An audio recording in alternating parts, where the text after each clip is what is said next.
Micrófonos, por favor.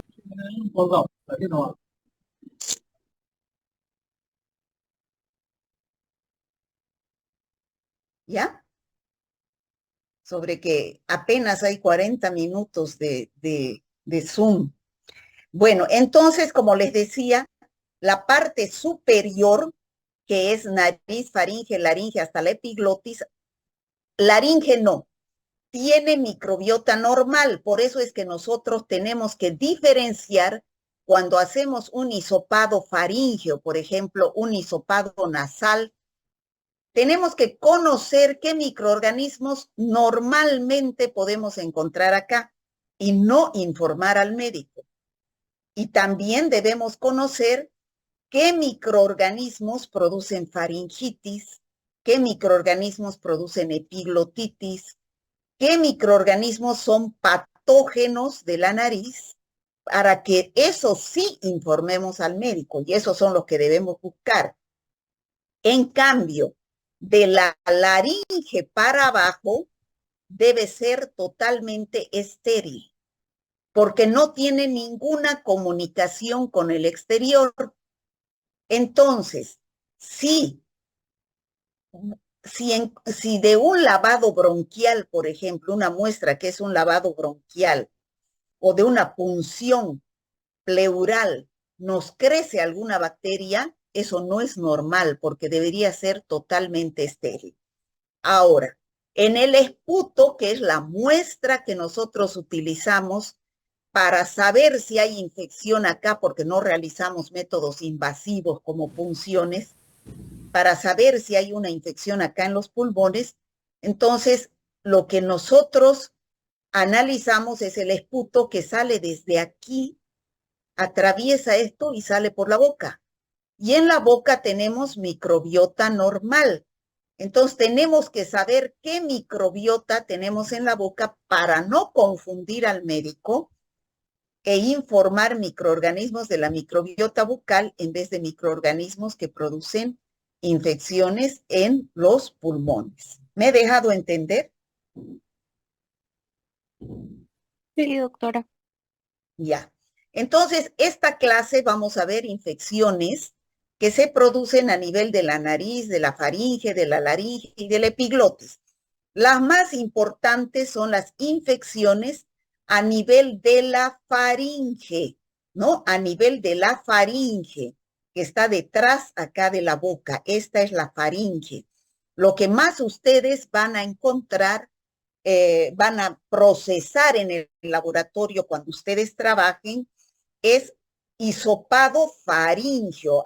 Eso es lo que ustedes van a hacer esta tarde en el laboratorio, ¿ya? Entonces, una de las bacterias más importantes productoras de faringitis es un estreptococo que está acá en el grupo de los cocos gram positivos, que es el estreptococo piógenes. Aunque la mayoría de las faringitis son virales, producidas por adenovirus, coronavirus, ¿no? Pero estamos hablando de las bacterianas porque son las más peligrosas, y la bacteria más importante de las faringitis es la faringitis estreptocócica. Ahora, nuevamente tenemos acá el aparato respiratorio superior. ¿Por qué nos interesa este tracto respiratorio superior? Es todo lo que está con celeste, chicos.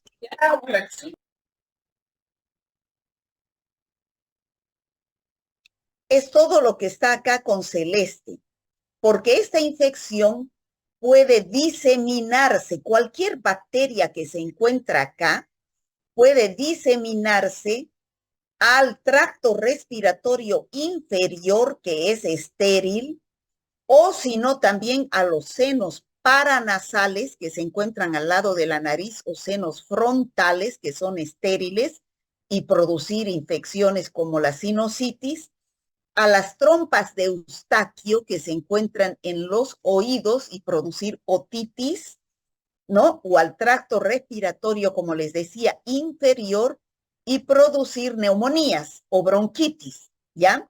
Por eso es importante que controlemos los microorganismos que se encuentran ya sea como microbiota en el tracto respiratorio superior o como agente patógeno. Por ejemplo, les doy un ejemplo. El Streptococcus pneumoniae es microbiota en algunas personas de las fosas nasales. Por ejemplo, si nos hacemos un hisopado nasal y cultivamos en agar sangre, posiblemente muchos de nosotros tengamos como microbiota el Streptococcus pneumoniae. Pero si ese Streptococcus pneumoniae pasa hacia los pulmones, puede producir neumonía. Por eso es que debemos tener cuidado con esta microbiota y con agentes patógenos del tracto respiratorio superior que no pasen a órganos que son totalmente estériles. Entonces, ¿qué es lo que vamos a ver acá? Infecciones del tracto respiratorio superior como laringitis, laringotraqueobronquitis, epiglotitis, faringitis, amigdalitis, abscesos periamigdalinos, rinitis, que es de la nariz, difteria a nivel de la faringe, tosferina a nivel de la faringe y rinoescleroma a nivel de la nariz. ¿Ya? Entonces vamos a empezar a ver cada una de estas infecciones y también está en el caso de la cavidad oral. En la boca vamos a ver estomatitis, muguet e infecciones periodontales. Entonces, vamos a empezar con las laringitis. La laringitis se asocia con resfrío o con influenza, es decir, una persona que generalmente está resfriada o tiene gripe o influenza, se va a complicar con una laringitis. Ustedes han visto una persona resfriada o con influenza, a veces tiene ronquera o tiene la voz disminuida. Eso es porque se inflama la laringe, ¿ya? Entonces, ¿quiénes son los agentes etiológicos? Como dije al principio, de todas estas infecciones respiratorias, la mayoría son infecciones virales, producidas por virus influenza, rinovirus, adenovirus. Y dentro de las bacterias pueden ser el Streptococcus pyogenes, el Corynebacterium diphtheria o el virus del Epstein-Barr que produce mononucleosis infecciosa. ¿Ya? Entonces, ¿cómo sabemos que un paciente tiene laringitis? Porque se inflama la laringe y eso va a producir ronquera o tener una voz disminuida. Generalmente es porque el paciente presenta un resfrío o una influenza que inflama la laringe. Entonces, ya vimos laringitis, ahora vamos a ver laringotraqueobronquitis. ¿Qué significa eso? Inflamación no solamente de la laringe, sino también de la tráquea y de los bronquios. Laringotraqueobronquitis, ¿ya? Entonces, ¿cómo sucede esto? Se llama también CRUP, ¿ya? ¿Qué síntomas tiene el paciente? Fiebre, dificultad respiratoria, o sea, disnea, no puede respirar, ronquera por inflamación de la laringe y por la inflamación que hay en los bronquios, va a tener una tos perruna. Tos perruna quiere decir tos de perro, que generalmente es improductiva, es decir, tos seca, no produce esputo. Generalmente, ¿dónde se presenta? En los niños menores de 3 años y es grave cuando afecta la tráquea y los bronquios. Por eso se llama CRUP, que es inflamación de la laringe, de la tráquea y de los bronquios. ¿Quiénes producen esta infección? Los virus. Virus sincitial respiratorio, adenovirus, parainfluenza y dentro de las bacterias, el Mycoplasma pneumoniae, que es el productor número 1 de neumonía atípica, es decir, de neumonía que no produce esputo, y no solamente tos seca, tos improductiva. Bueno, ya hemos visto laringitis, hemos visto laringotraqueobronquitis, Ahora vamos a ver epiglotitis, o sea, inflexión a nivel de la epiglotis, ¿no? Aquí está la epiglotis, ¿no? Generalmente, esta es una epiglotis que se encuentra inflamada o con infección. Generalmente, ¿quién es el que produce epiglotitis? Es un bacilo gram negativo llamado Haemophilus influenza. Es una bacteria, ¿no? Que produce epiglotitis. ¿Cuáles son los síntomas? Generalmente se presentan en los niños menores de 2 a 6 años. ¿Cuáles son los síntomas? La epiglotis aparece inflamada, es decir, con edema, de color rojo brillante, ¿no? El niño tiene fiebre, dificultad para tragar, porque a eso se llama odinofagia, dificultad para tragar, y porque está inflamada la epiglotis, y lo cual también puede producir obstrucción respiratoria. ¿Quiénes producen? Las bacterias. Ya dijimos, más importante, el Haemophilus influenza. Aquí no participan los virus. Es más raro los estafilococos y los estreptococos. Es la bacteria llamada Haemophilus influenza serotipo B, ¿no? El más importante, que es el aislado en casos humanos. Ya vimos laringitis, laringotraqueobronquitis y epiglotitis. Ahora vamos a pasar a la más importante, que es la faringitis. ¿Ya? La faringitis, que es la inflamación de la faringe, es la más importante porque es la más común. Ya es lo que más nosotros vamos a hacer en el laboratorio por solicitud de los médicos, ¿no? Que es la inflamación de la faringe y de las amígdalas, ¿no es cierto? Entonces, ¿quién es el que produce esta infección? Es el Streptococcus pyogenes, como les decía anteriormente. Por eso se llama faringitis estreptocócica, porque es el estreptococo piógenes el más común de estas infecciones. ¿Cuáles son los síntomas? Va a haber dolor de la faringe, es decir, dolor al tragar, incluso duele hasta tragar la saliva. A eso se llama disfagia, ¿no? Dificultad para tragar, disfagia. Que les quede claro, disfagia es dificultad para tragar. Odinofagia es dolor para tragar. ¿Ya? Yo les voy a preguntar esa terminología médica. La faringe, como vemos acá en la figura, aparece eritematosa y edematosa, es decir, edema es hinchada. Eritematosa es color rojo. Y lo más importante es que ustedes, al hacer abrir la boca al paciente, van a observar unos puntos blancos, como vemos acá en la figura, de pus.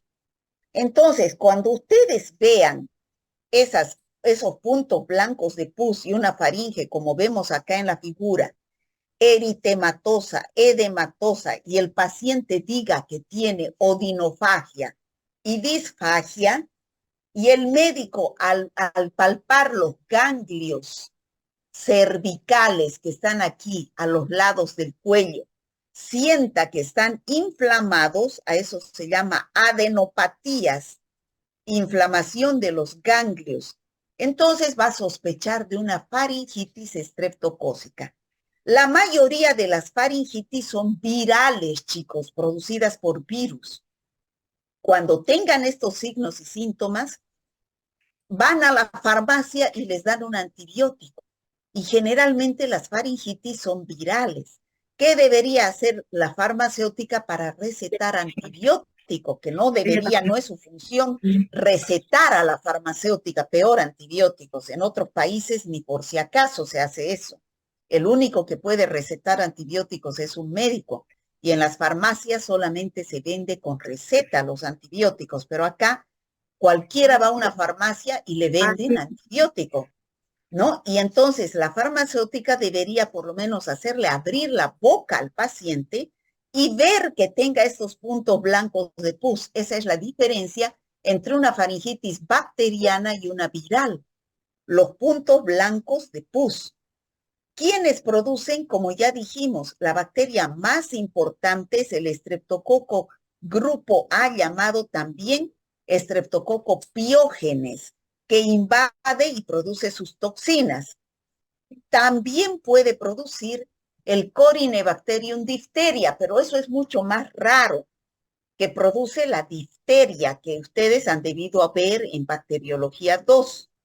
Y otra bacteria que invade mucosa faríngea directamente es el Arcanobacterium hemolyticum. De todos estos, el más común y el más importante es el estreptococo piógenes del grupo A de Lancefiel. No sé si recuerdan cuando hemos avanzado bacteriología.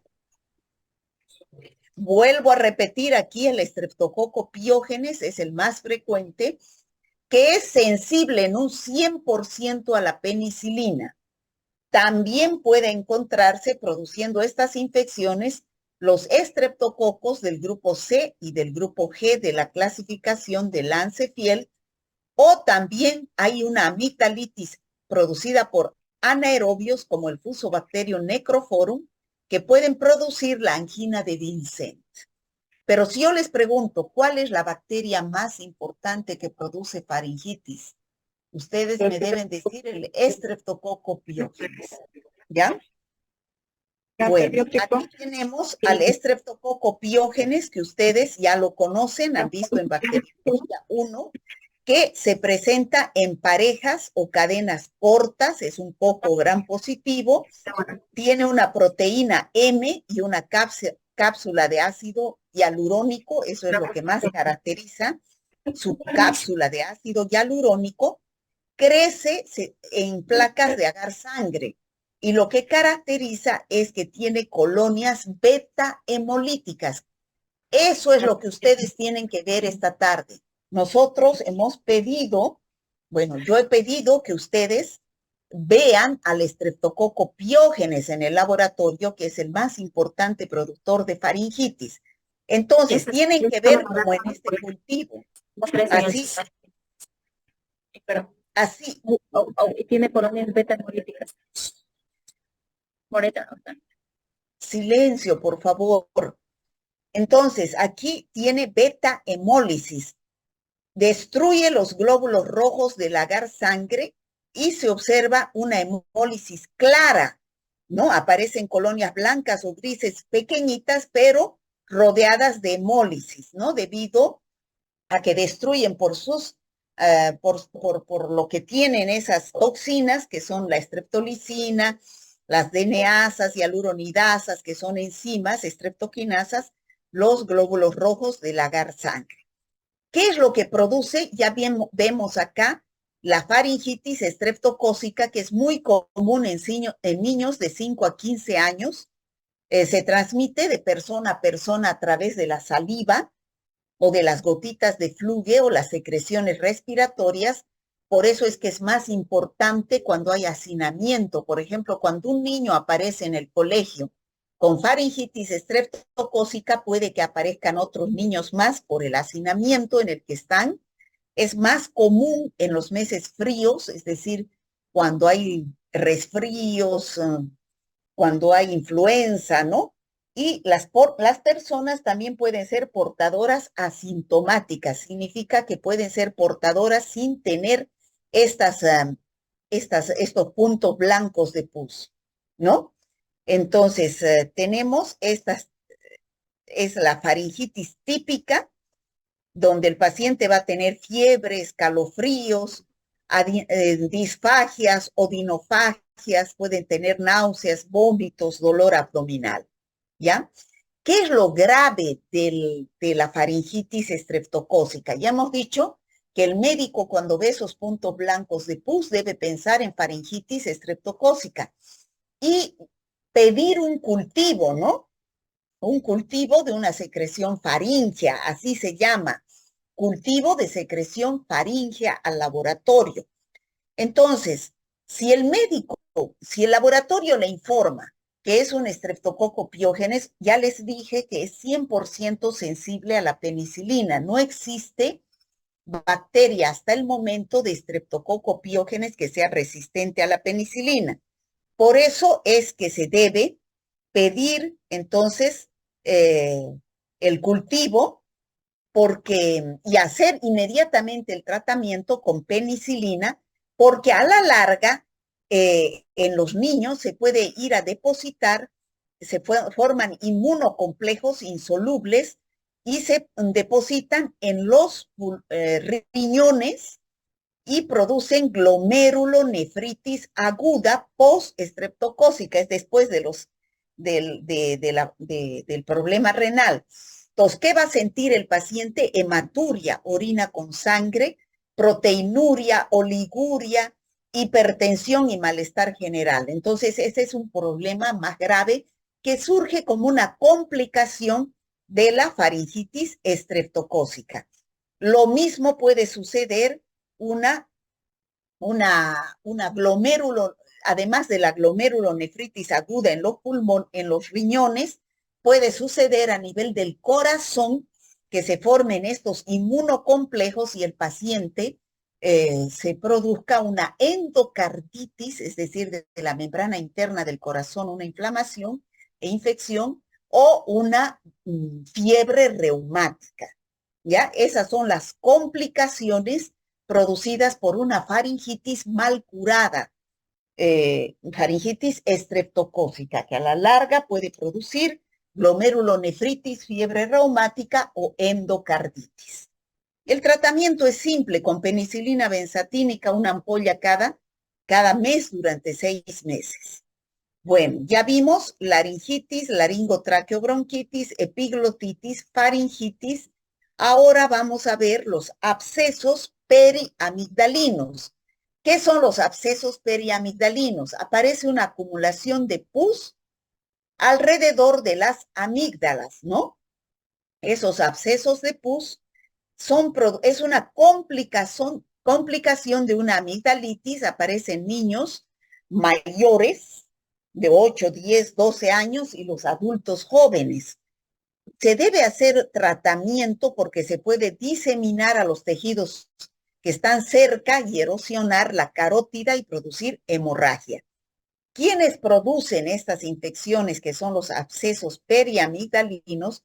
Por estar localizados en este lugar que es libre de aire, generalmente los que producen estas infecciones son los anaerobios, como el Fusobacterium, el Bacteroides, que son anaerobios que no esporulan, es decir, no producen esporas. Ya hemos visto hasta absceso periamigdalino, ahora vamos a ver rinitis.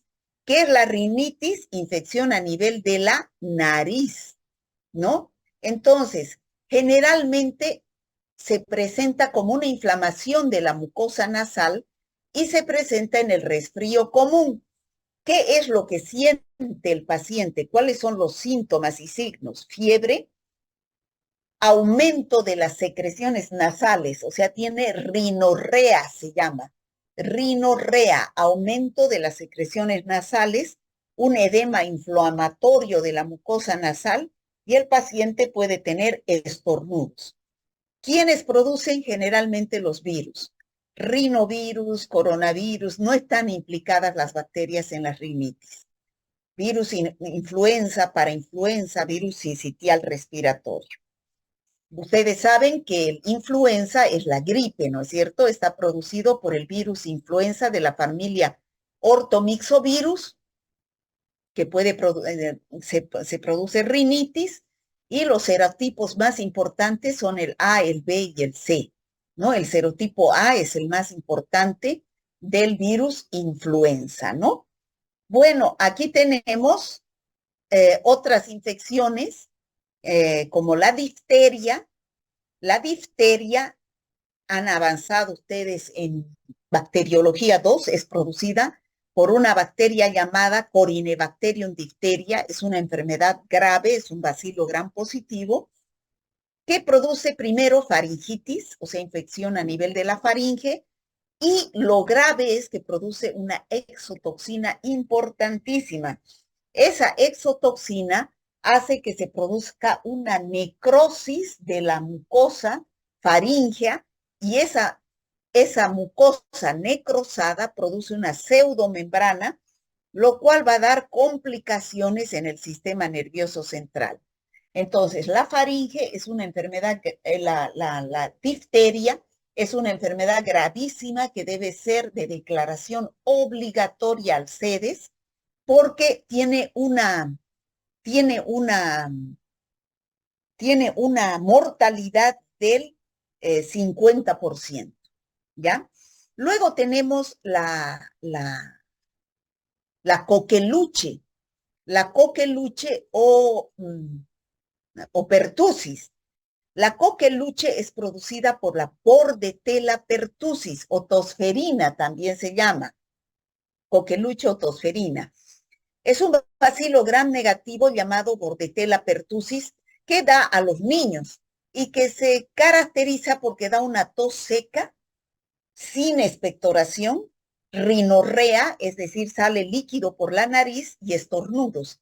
Pero lo más característico son accesos de tos que tiene el niño en gran proporción, bien intenso, que puede durar hasta 6 semanas. Y por último tenemos de las vías de infecciones respiratorias superiores, tenemos el rinoescleroma. ¿Qué es el rinoescleroma? Es un tumor que aparece en la nariz producido por la Klebsiella rhinoescleromatis, ¿ya? Es un tumor que aparece en las vías nasales, en los senos paranasales, en la faringe y la laringe, que puede producir obstrucción respiratoria. Entonces, aquí tenemos la difteria, que se forma una necrosis en la faringe y que puede obstruir las vías respiratorias y tiene una mortalidad del 50%. Bueno, ya hemos visto todas estas infecciones de la izquierda, rinitis, difteria, tosferina, rinoescleroma.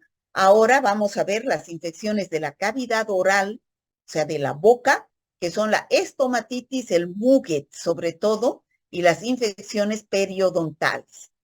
¿Qué es la estomatitis? Cualquiera diría es una infección del estómago, pero no es. Es una inflamación de la mucosa bucal. ¿Quién produce el virus del herpes? Ustedes han visto que el herpes puede producir, hay el VHS1, que es el virus herpes labial simple, y el VHS2, que es el virus genital. Entonces, en la mucosa bucal puede presentarse la estomatitis producida por el virus del herpes. Luego también tenemos en la mucosa bucal llamada muget, una infección producida por un hongo que es la cándida, que se presenta generalmente en niños y en pacientes inmunodeprimidos, ¿no? Y aquí tenemos que se presenta una micosis, unas placas blancas en la lengua, en el paladar, ¿no? Esas son micosis que se presentan generalmente en pacientes VIH positivos. Y las infecciones periodontales, es decir, las que ven los dentistas, ¿no? Que son infecciones que aparecen sobre todo en las encías, infecciones del canal radicular, infecciones del espacio perimandibular, generalmente son producidas por anaerobios porque ese lugar no tiene oxígeno. Bueno, son los inmunodeprimidos que pueden generar estas infecciones, son los niños, los ancianos, edades extremas de la vida, los que toman sustancias tóxicas, ¿no?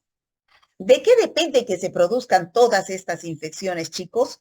De factores del huésped y factores del microorganismo. ¿Cuáles son los factores del huésped? Algunos tienen cápsula de polisacáridos, algunas bacterias.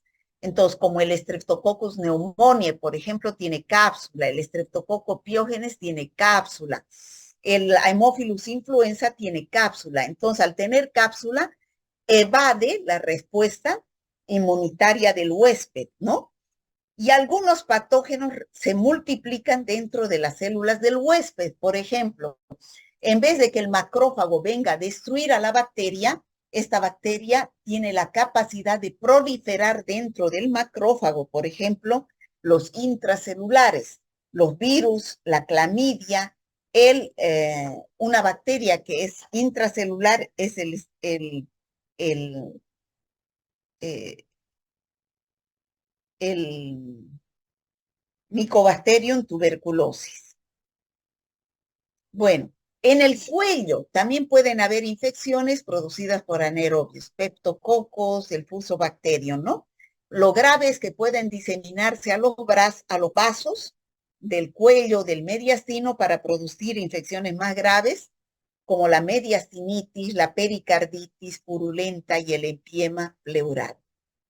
Bueno, ante todas estas infecciones que hemos visto, los médicos solicitan un análisis bacteriológico que ustedes saben en qué consiste. Primero hay que obtener la muestra dependiendo del lugar. Si es una faringitis, hisopado faríngeo. Si es una rinitis, hisopado nasal, ¿no? Que son lugares donde hay microbiota. Entonces hay que tomar en cuenta mucho la microbiota del paciente.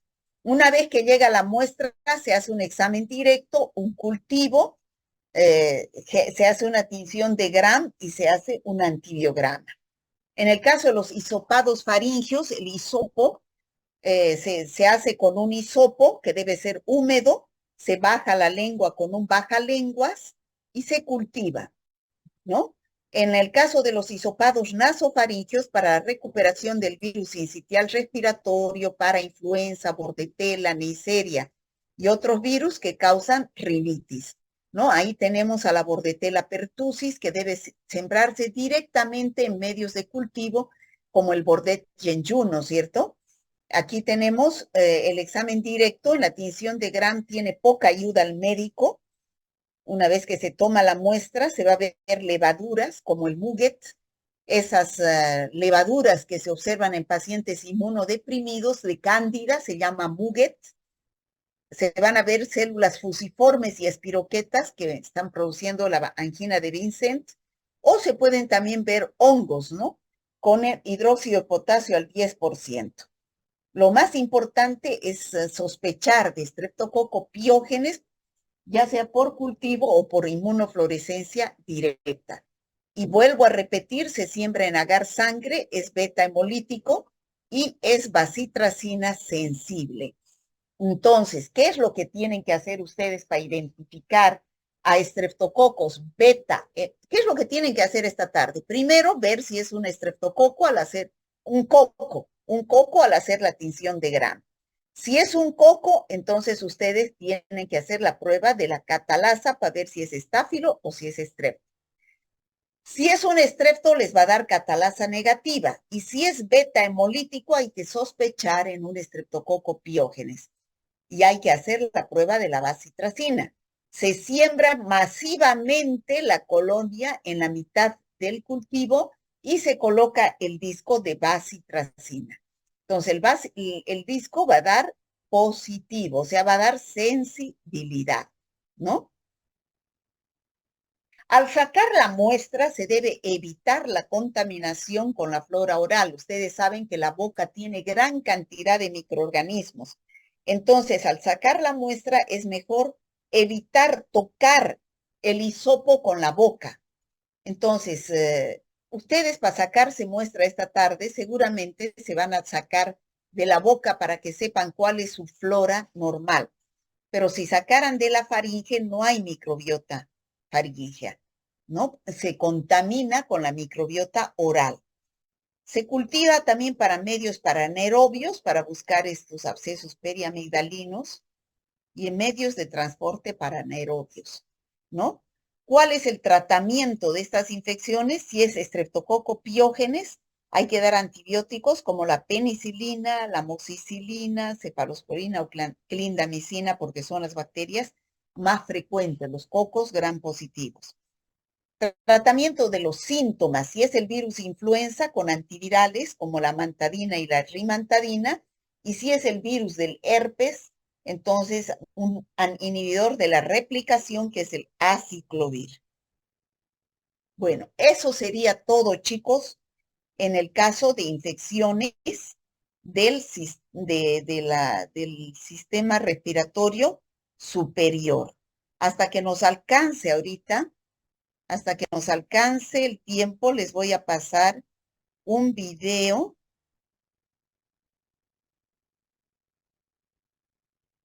A ver, un minutito, porfa.